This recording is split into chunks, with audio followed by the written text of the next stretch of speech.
Buenos días, buenas tardes, buenas noches. En este video vamos a dar toda la información y los detalles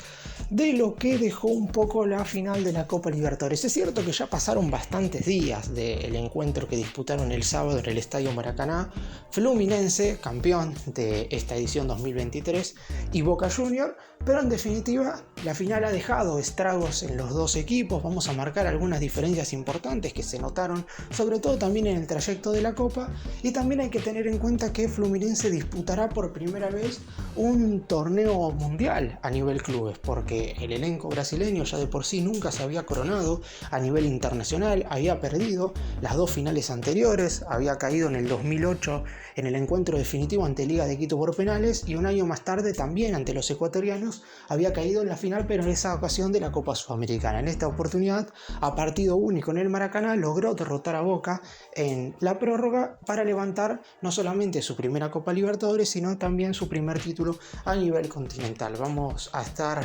desmenuzando un poco lo que dejó la final, o mejor dicho, los días posteriores a la misma. No me voy a meter en el análisis del encuentro porque eso ya lo hice en el canal, pero obviamente hubo muchas repercusiones que siguieron con el correr de los días y es importante analizar lo que se viene en el ámbito más importante del fútbol sudamericano. Empecemos.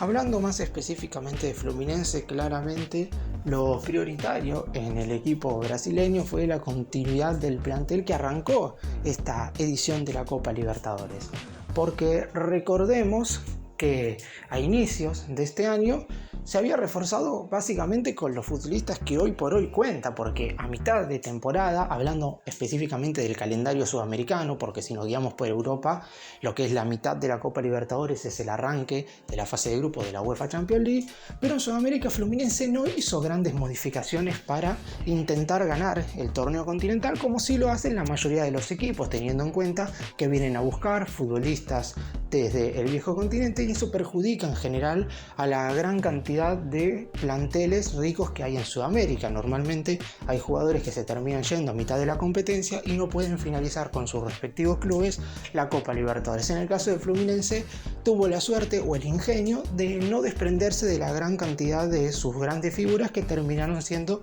decisivas a la hora de coronarse con esta edición de la Copa Libertadores. Para empezar, un arquero que ya había tenido muchísima participación a lo largo de la historia con el Cruzeiro de Brasil,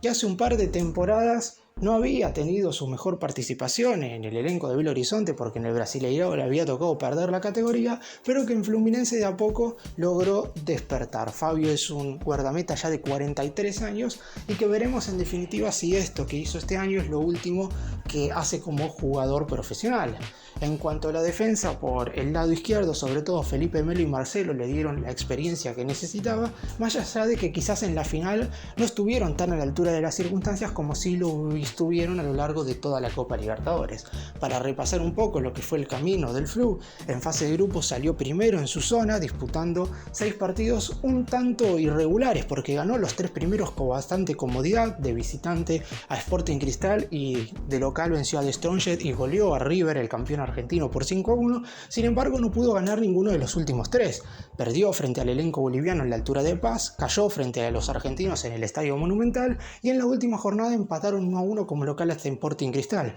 Un tanto más de los peruanos, es decir, una caída en esa última jornada, hubiera hecho que Fluminense terminara en la Copa Sudamericana. Sin embargo, logró pasar como el peor de todos los primeros. ¿Qué quiere decir esto? Que si bien iba a jugar en los octavos de final contra Argentinos Juniors, la ida en condición de visitante y la vuelta en condición de local,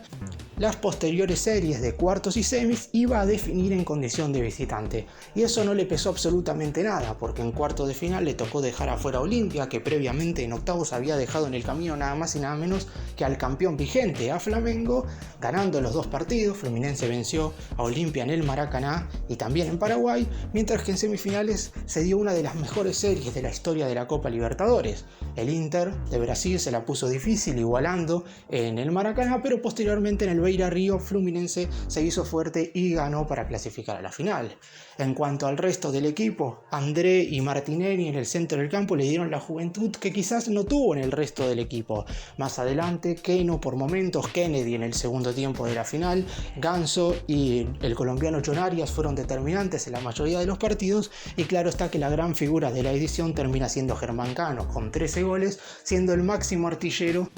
de esta edición de la Copa Libertadores con un promedio de un tanto convertido por partido.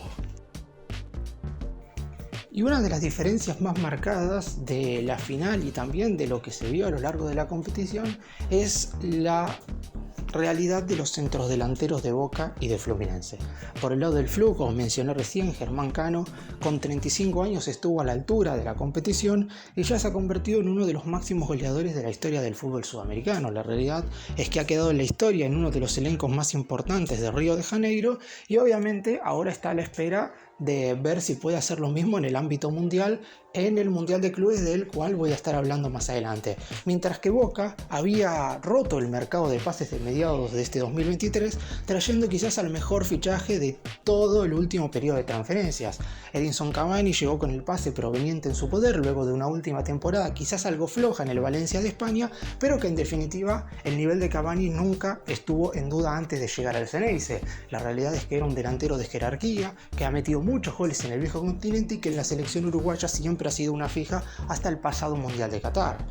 Sin embargo, hubo una gran diferencia, no solamente en esta final, sino en el transcurso del torneo entre los dos centrogoleadores. La realidad es que Cano metió tantos absolutamente en todas las series que disputó con el Flu, mientras que Cavani solo pudo convertir un tanto en 6 partidos disputados, teniendo en cuenta que no jugó la ida ante Nacional porque había llegado justo en ese momento. Después los siguientes 6 cotejos, la vuelta frente al Bolso, los 2 frente a Racing, los 2 cotejos frente a Palmeiras y la final ante Fluminense, las jugó todas como titular y lamentablemente solo pudo convertir un tanto en el empate 1-1 contra Palmeiras en el cotejo de vuelta. Y si a eso le sumamos que en esa serie de penales, más allá de que Boca terminó pasando, el uruguayo erró su penal en la serie, la realidad es que termina quedando en falta a la hora de que era el puesto que Boca necesitaba reforzar, y lo reforzó bien, porque la realidad es que Cavani es un jugador de jerarquía que lamentablemente no ha estado a la altura de las circunstancias. Está claro que si bien es verdad que si hubiera anotado el gol que le hubiera dado a Boca la séptima Copa Libertadores,